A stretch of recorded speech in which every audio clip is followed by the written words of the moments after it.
How did you cheat school? When I was in high school, my history teacher was notoriously bad about misplacing student assignments. Naturally, I decided to capitalize on his mistakes by forgetting my homework assignments every once in a while. However, my own laziness ended up getting away me, and before I knew it, it was the end of the semester and my teacher was pulling me aside after class saying that I hadn't turned in roughly 75% of my assignments. I was certain I would have to repeat the course and was convinced that my young life was over when suddenly, deep within the darkest parts of my conscience, my desperate mind brought forth a plan so wonderfully, perfectly devious, that to this day I am certain I will never conceive its equal. You see, thanks to my own pack rat nature, I still had the missing assignments, they just weren't complete. Knowing this, I proceeded to put on the greatest performance of my life thus far. I was outraged, utterly irate, and offended that he believed I wouldn't turn in that many assignments. Of course I had done them all. Did he really believe I wouldn't do them? After all, we had already had an incident where he found one such assignment that was missing. Finally, after my Oscar-worthy performance was complete, I dropped the bomb. I told him that, since he was so terrible at keeping track of assignments and getting them back to us on time,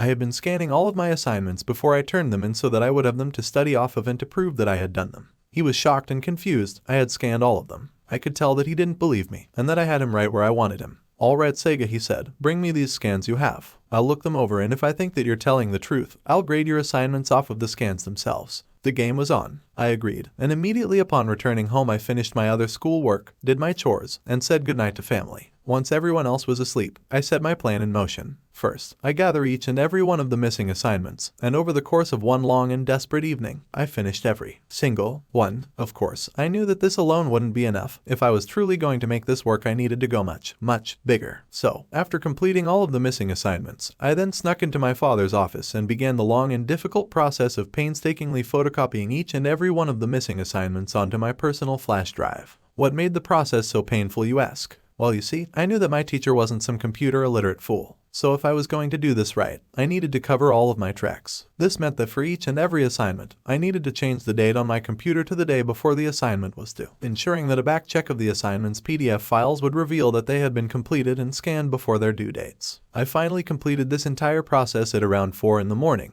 but I wasn't quite finished yet. After all, I still had the paper copies of the assignments. If someone managed to find those, the jig would be up, so I needed to dispose of those somehow. My answer question. In an insane stroke of luck, my father was going to return from a business trip later that day, and whenever my dad comes home from a business trip, he grills dinner that evening. So to ensure that the evidence would never be found, I tore up each and every assignment into small pieces and buried the ashes of my father's grill, knowing that the heat from the grill would incinerate them later. Finally, I had come to the last step of my plan. I double-checked my work and fretfully slept those last few hours before it was time for me to wake and go to school. I then woke, went about my day as usual, and confronted my teacher after class. I proudly handed him my flash drive, telling him that they were all there. He looked so smugly sure that I was lying, but he still took the flash drive and told me he'd get started. So I gathered my things, gave him the biggest shit-eating grin I could muster, told him to have a great day, and finished the rest of my day filled with a kind of satisfaction I'd never felt before. Because, sure enough, the next day after class, my teacher pulled me aside, handed back my flash drive, and apologized to me for losing my papers. I gratefully accepted my flash drive back, and thanked him for his apology, and that night, I slept better than I ever have before. I never got caught, my father never found the evidence, and I made it out of history with B.